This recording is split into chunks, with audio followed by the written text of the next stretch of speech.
where the search and rescue mission on the stricken cruise ship has been suspended for safety reasons. There are still several passengers unaccounted for, but the focus is shifting to how the disaster could have happened in the first place. Till this weekend, this kind of image was strictly for Hollywood. The ship's owners are not ruling out human error. We'll have one of the survivors here in the studio later in the programme, but first this report from Daniel Bircher. This morning, rescue efforts on the stricken vessel continued. A desperate search for those still unaccounted for. Divers in boats alongside the hull. Other emergency crews scaling the deck, which is now almost vertical. Even with ropes and pulleys, it is a difficult and dangerous task. And new amateur video footage shows the terrifying ordeal of passengers wearing life jackets waiting to get off the ship.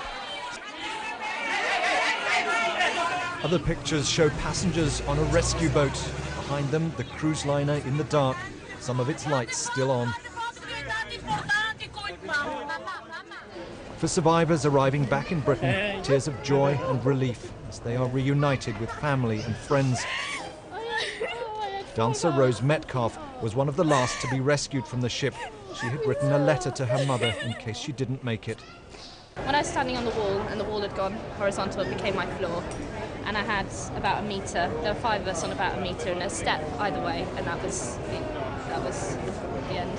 The thing about when you're considering whether you're going to survive or not is you're worrying that other people are worrying about you, and that's the worst thing, is you don't want anyone to worry about you. Another dancer, James Thomas, waited for an hour before being rescued. I called my mum and I was like, I just need to tell you, I'm currently safe, but our ship is tilting and I just need you to know, just for my own sake.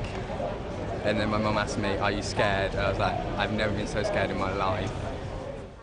At a news conference, the company that owns the vessel said it had passed an inspection last November, that the captain was highly skilled and had all the relevant qualifications, but that human error could not be ruled out.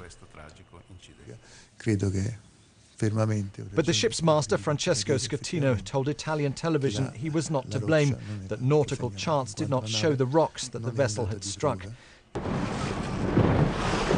Italian authorities carrying out the investigation have seized the vessel's data recorder as they try to establish why the ship took the route that it did.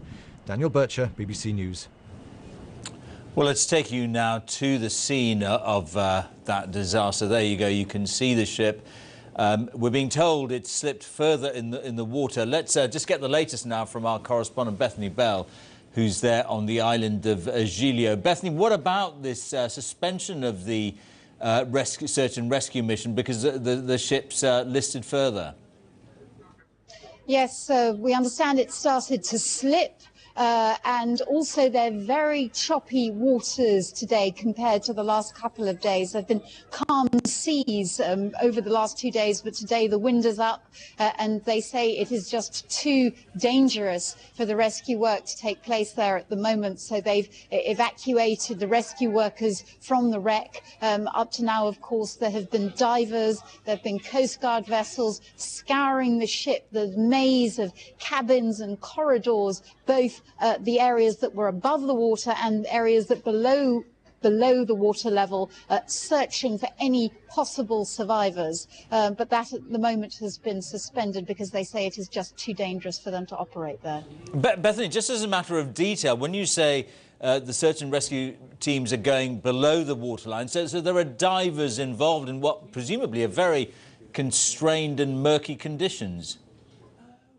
Very, very difficult conditions. We were speaking a little earlier to one of the divers who was just saying how complicated it is. You can imagine this great hulk of a vessel with all the windows that they're having to break through and to get into the ship on its side and these maze of rooms. And they say it's been very, very difficult for them to operate. And now that the water is much more turbulent and also the danger of slippage is what they're checking at the moment to see how far, if at all, the ship has sunk, that it is very, very complicated for them. And while that rescue mission goes on, Bethany, of course, now the focus on how this could have happened. Yes, we've heard just in the last hour or so from the CEO of the cruise company, and they were saying that they are pointing the finger of blame at the captain, saying that he appears to have made an unauthorized deviation from the ship's programmed route, and that they say that they will give the captain all the legal representation he needs, but they were very much suggesting that it was his human error that had caused this accident. The captain himself has denied any wrongdoing. He's currently been detained. He's been questioned by Italian prosecutors who are trying to get to the bottom of what caused this tragic incident. All right, Bethany, we'll leave it there. Thank you very much.